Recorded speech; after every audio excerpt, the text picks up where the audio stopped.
Hey guys, Michelle here from Michelle Creations, and today I want to try something different. I'm going to be using my sublimation printer and then DTF transfer film and then this lovely transfer powder with my sublimation ink to see if I can do one of those DTF hacks. I've been seeing everyone doing them and I'm just kind of curious to see how well it works, as well as to not always use my vinyl, to make sure it's just for my family. So I wanted to just try something different. So what I grabbed is this DTF transfer film, which I'll put the link down below. I also picked up this transfer powder for the film. They coincide together. I'm going to be using my Sawgrass SG1000 and the Sawgrass ink. And let's see, I am going to be also using a Walmart brand t-shirt, which is, let's see what percentage it is, 60% cotton and 40% polyester. So if you wanted to just use your sublimation printer for sublimation ink transfer only, you definitely want to have a minimum of 65% polyester, and because this is not that minimum, that's why I wanted to try this transfer DTF hack. So let's see what conspires from it. So before I started this video, I tried it on another shirt, and so what I did have problems with was having my feeder feed the DTF transfer film on its own. So then I came across another video where someone just used a plain paper, used painter's tape, and then we're going to adhere one of these films to it. Now this film that I picked up, it may be different now when you purchase it. It did not have instructions as to which side to go to, so I just went to the link on Amazon, which is where I picked it up from, and then it explained it on their link when you purchased it. So there is two different coatings. This one is more of a frosted, and this is a glossy. So you definitely want to print on your frosted side. So this I'm going to have face up because I am going to put it through my bypass feeder instead of my paper tray. I think it's just easier that way. So I'm just going to line it up here at the top, and then I'm just going to crease it over and make sure it sticks and just press it down. So now I'm going to go ahead and print my image, and I'll show you on the printer what it looks like. So hold tight. So as you can see, I am going to stick it with the tape facing inside with the film coming out, and then it's basically going to pull it and it's going to start printing.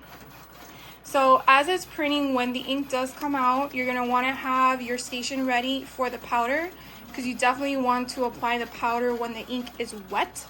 So we're going to go ahead and head back over to the table. So when this comes out, we're going to start applying it. So as you can see, the ink is wet, and it does get some ink on the other parts, but that's okay for right now. So we're just going to open this up. It did come with a little spoon, but it didn't fit in there to close it. And I'm just going to apply it on the side, and then what I'm going to do is I'm just going to move it from side to side. Now I did leave the tape on there for right now because it's just easier to get all this on there while it's wet. And so I'm just going to smush it. Now when I did my trial run before I started this video, I did notice that when I pressed it, there were sections that I missed this powder on. So I'm going to make sure that I take my time this time, because that time I was a little rushed, mainly because I was more excited to see if it actually worked and if it came out. So because it did come out good, I wanted to show you guys my step-by-step process from what I saw from other YouTubers or other people, as well as how it worked for me. So again, I'm just going to go from side to side. And so I have a parchment paper down.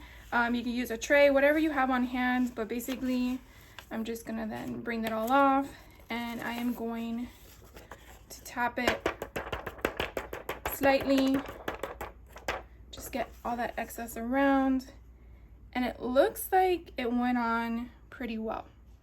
So something I probably forgot to mention in the very beginning, which I will mention right now, you do want to heat up your heat press or your easy press, whatever form you're using. This will not work with an iron, to 385 for 120 seconds just to cure the powder. So that's all we're doing, is curing the powder. And when we do this, we're not going to clamp down on it. You're just going to hover over it as close as you can for the 2 minutes.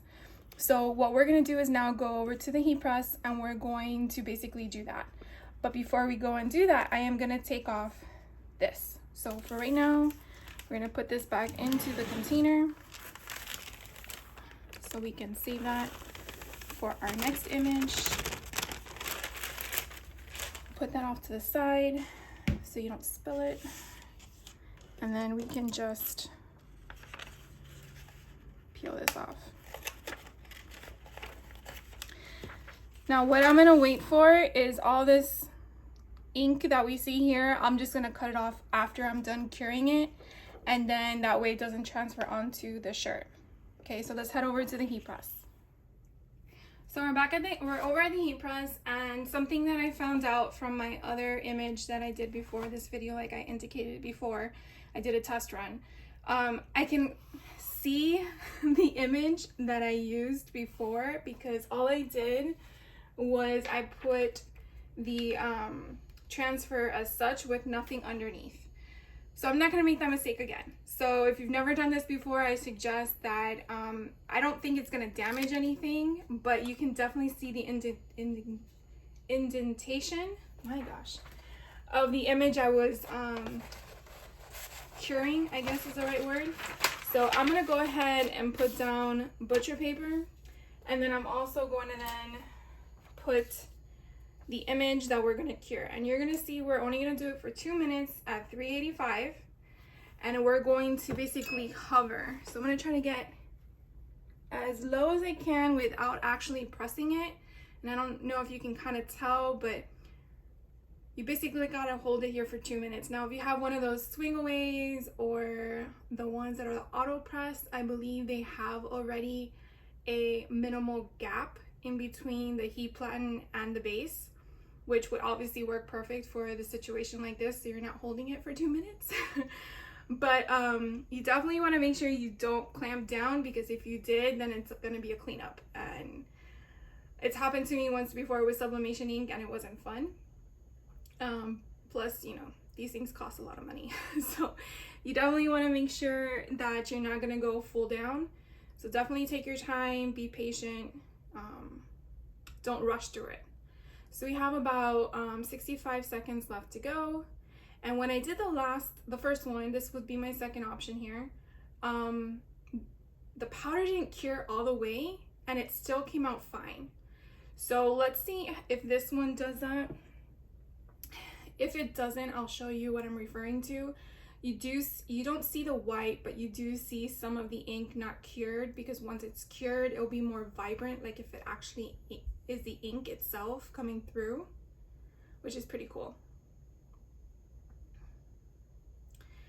So the image itself, my nieces love Stranger Things, and their last season's coming out this summer, and I wanted to get them some shirts so they can enjoy the last season or rewatch seasons 1 through 4 again, because it's a little addicting. If you haven't catched the show, it's a sci-fi show. So we have 10 more seconds. Now when we're done with this, we're now going to press the shirt. Okay, so this one came out a lot better.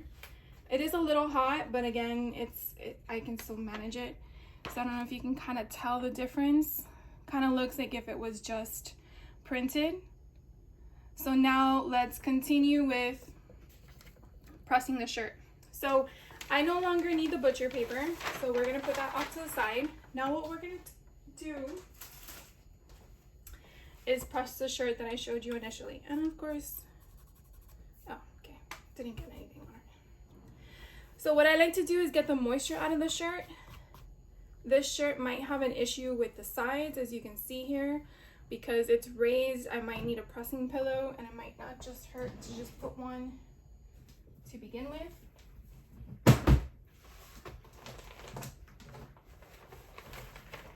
So let's use a pressing pillow for this one because of the arms.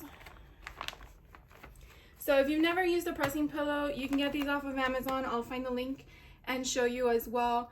But basically these help support the gap from this being, because you can see it's a cushion, but it has no give. So with the pressing pillow, it allows that give. So when I'm pressing down, the thickness here within the arm will actually press into the pillow so that the surface on top will have a flat viewpoint to it. And so this won't just obstruct it. So they have these in different sizes. I think I picked up the variety pack because you never know what size you need, especially if you're doing onesies. So we're gonna go ahead and press this for 5 seconds just to get the moisture out. Before you do that, you could always lint roll it to get all the lint that we cannot see with our eyes.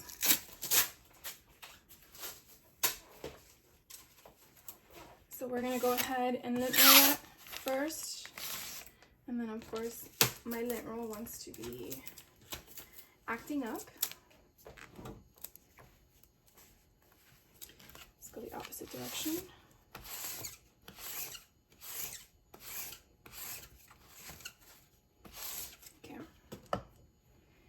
So we lint roll it first, and then we're gonna press it for 5 seconds.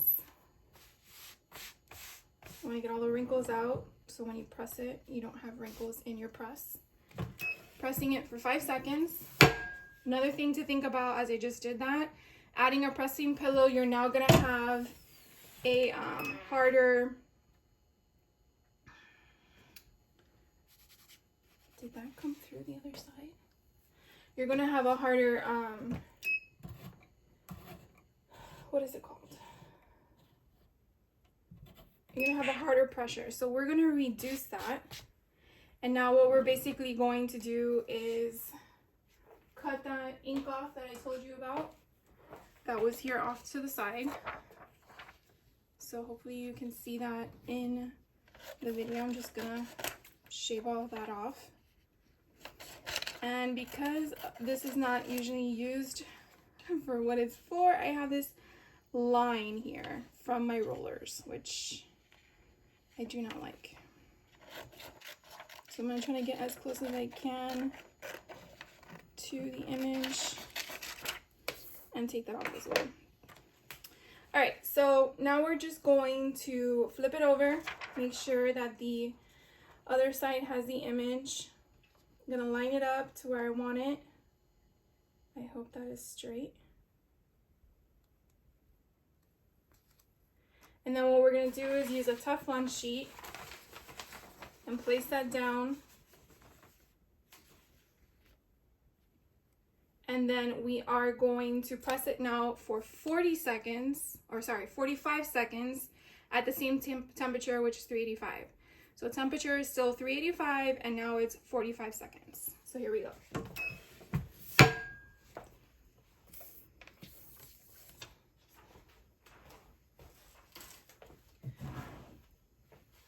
So I'm a little concerned with the fact that I saw some black come off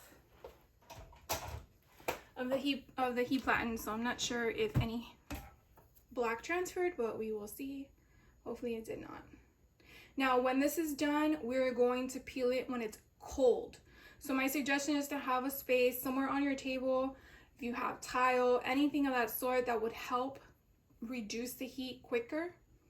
It doesn't really matter how quickly it reduces from the heat that you're using to it being cold.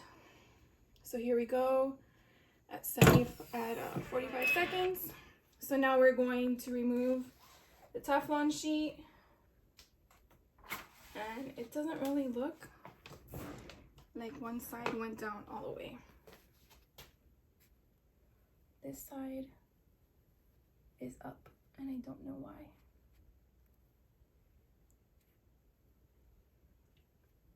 All right, well, we'll investigate when it cools off. So sit tight and we'll be right back.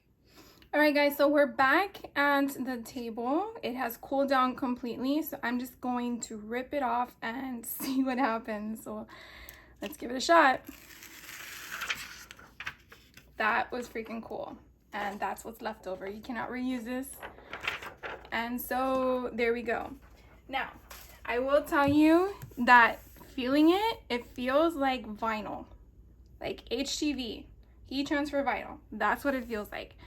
So what I did with my last one, which I'm going to do with this one, is I'm going to press it one more time for 5 seconds with the Teflon sheet, so a protective barrier. So that way this kind of embeds into the fibers. So I'm going to go do that, but before I do that, I kind of want to show you what it looks like. Kind of gives it that shiny feel. So I'm gonna go press it real quick and I'll be right back. Okay, I'm back. I only pressed it for 5 seconds. But as I told you when we were pressing it, I did get some ink on the bottom, which I don't know where that came from. Probably smeared on my hand some way. But I pressed it one more time, like I stated, for 5 seconds, and it doesn't feel that vinyl sticker feel. It actually feels a lot better and more secure, in my opinion. So I guess it would have been smart to remove that. That's only because of the thing. So I don't know if you can kind of get the gist of it. I mean, I think that's pretty cool. And I didn't have to use my vinyl, and it's on a cotton shirt. Not sure how many washes we'll do. That I will give you an update as my nieces wear it profusely. But I think that's pretty cool. So let me know if this is something that you guys are going to try on your own. If you've already tried it and you've had the same outcome or something different, please let me know. I'm just going to keep going with this with all the other cotton shirts I have sitting in my closet waiting to be pressed. So I will let you know if I do something with color, because I'm curious to know how that will look, given that this is only a one color situation of black. But I wanted to hop on and give you a sublimation. I know it's been a while for sublimation, so I kind of wanted to show you guys what else you can do with it, and I'm glad this turned out the way I expected it to. So thank you guys for watching, and I will catch you on the next video. Stay crafty.